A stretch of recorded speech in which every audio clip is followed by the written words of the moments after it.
নমস্কার বন্ধুরা, দেশি ইনভেস্টর ফ্রম মালদা ইউটিউব চ্যানেলে তোমাদের সবাইকে স্বাগত। বন্ধুরা, তোমরা কি ইনভেস্টিং স্কিল শিখতে চাও? তাহলে এখনই এই চ্যানেলকে সাবস্ক্রাইব করে নাও।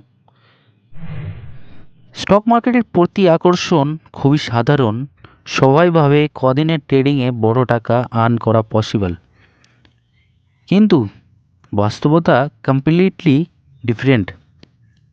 ইন্ডিয়ান শেয়ার মার্কেটে 70% ট্রেডার্স তাদের টাকা হারান, আর ফিউচার্স এবং অপশনস সেগমেন্টে প্রায় 89% লোক ক্ষতির মুখোমুখি হন।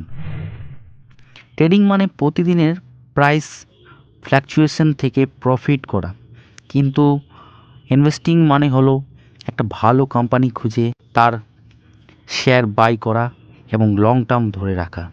পিটার লিঞ্চ, চার্লে মাঙ্গার এবং ওয়ারেন বাফেটের মতো ইনভেস্টর কখনো ট্রেডিংয়ের পথে যাননি।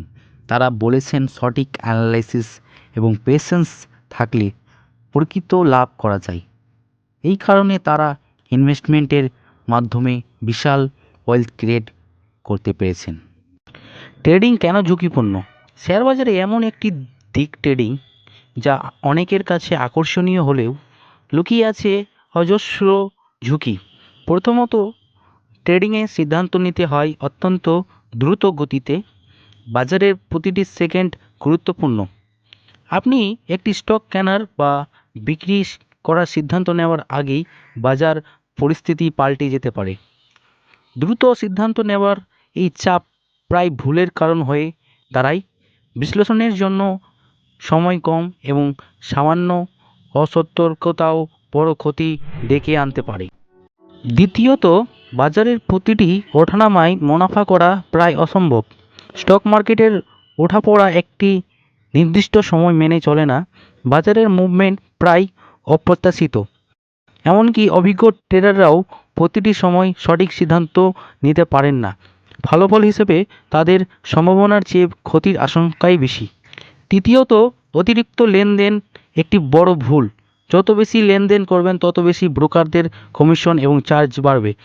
অনেকেই মনে করেন বেশি ট্রেড মানে বেশি লাভ, কিন্তু বাস্তবতা হলো অতিরিক্ত লেনদেনের ফলে লাভের থেকে ক্ষতির পরিমাণ বেশি হয়।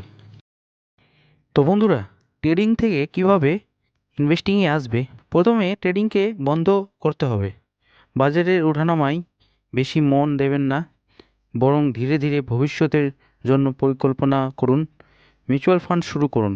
সিস্টেমেটিক ইনভেস্টমেন্ট প্ল্যান আপনাকে মাসে মাসে একটু একটু করে বিনিয়োগ করতে সাহায্য করবে।